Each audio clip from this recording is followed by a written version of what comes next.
I didn't notice anything was wrong at first. Weddings are full of small gaps. People running late, chairs left empty for a few minutes too long, messages that come in with last-minute excuses. It all feels temporary until it doesn't. I was standing near the back of the venue, watching the coordinator adjust the seating chart for the third time when my phone buzzed. My mom's name. I almost didn't open it. I assumed it was something about directions or parking. Don't expect anyone to show. No explanation. No apology. Just that. For a few seconds, I stood there rereading it, waiting for the follow-ups message that would make it make sense. There wasn't one. I remember thinking it had to be a misunderstanding. Maybe a flight got delayed. Maybe something happened with my dad. Then I opened the family group chat. There it was.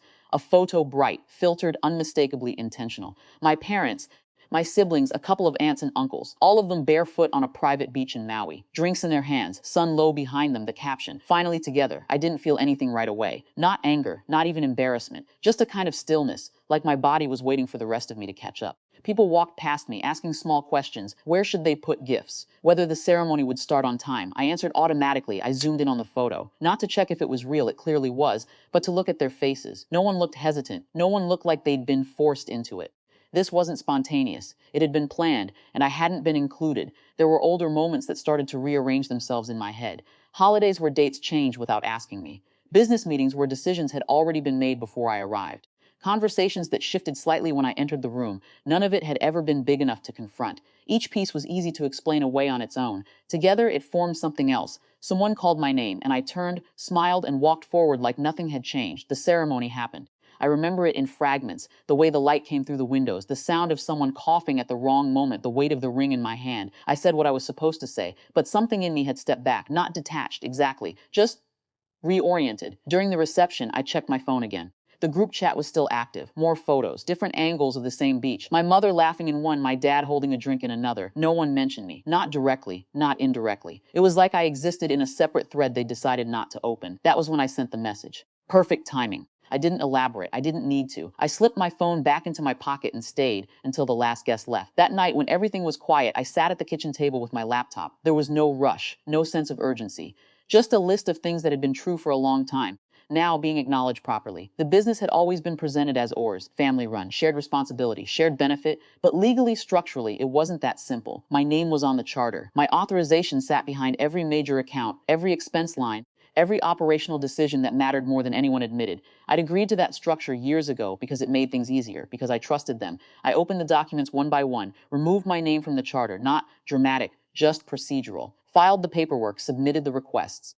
Then the accounts, corporate cards, expense approvals, access permissions. Each one had a system. Each system had a process. I followed them exactly. By the time I closed the laptop, nothing was broken, but nothing was accessible the way it had been before. I went to bed without checking my phone. The first messages came the next morning. At first, confusion. Systems down. Payments not going through. Vendors calling, then urgency. Questions directed at me, though carefully worded. I didn't respond immediately. By the second day, the tone shifted. Less polite. More direct by the third.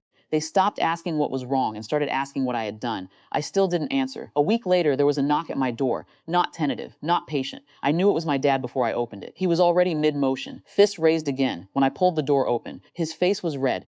Not just from anger, something else underneath it. Disbelief, maybe. The kind that comes when something you relied on stops behaving the way you expect. What the hell did you do, he said. No greeting, no pause. I stepped back slightly, enough to give him space to enter if he tried. He didn't.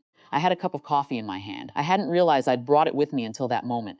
They're saying everything's frozen, he continued. Accounts, cards. No one can access anything. I took a sip before answering. I removed my authorization. He blinked like he'd misheard me. You can't just, he stopped himself. Adjusted. This is a family business. I nodded once. It was structured that way because of me. That doesn't mean you get to shut it down. I didn't shut it down. I kept my voice even. Not cold, not defensive. Just clear. I stepped out of it. He stared at me, waiting for something more. An apology, maybe. Or an argument. When were you going to tell me about Maui? I asked. It wasn't accusatory. Just a question placed in the space between us. His expression shifted just slightly.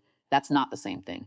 I didn't respond right away. You planned a trip, I said after a moment, with everyone, on my wedding day. He exhaled, impatient. It wasn't about you. That landed exactly the way it sounded. I nodded again, slower this time. I know, there was a long pause, not dramatic, just uncomfortable enough that neither of us moved to fill it. You're overreacting, he said finally, but there was less certainty in it now. Maybe, I said, another sip of coffee. But the structure we had only worked if I kept showing up the same way. He didn't have an immediate response to that. For the first time, he looked past me, into the apartment, like he was trying to find something that would restore the version of things he understood. There are people depending on this, he said, quieter now. I'm aware. Then fix it. I met his eyes. No, it wasn't said with force. It didn't need to be. The word just sat there. He looked at me for a long time after that.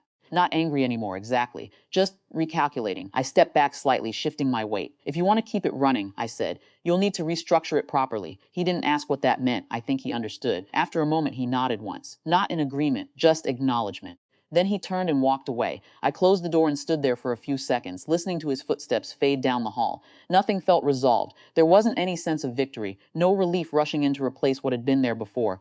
Just a different kind of quiet. Later, I went back to the kitchen, picked up my coffee, and sat down. The past hadn't changed. It didn't suddenly make sense in a way it hadn't before, but it no longer dictated the next decision. And for the first time, that felt like enough.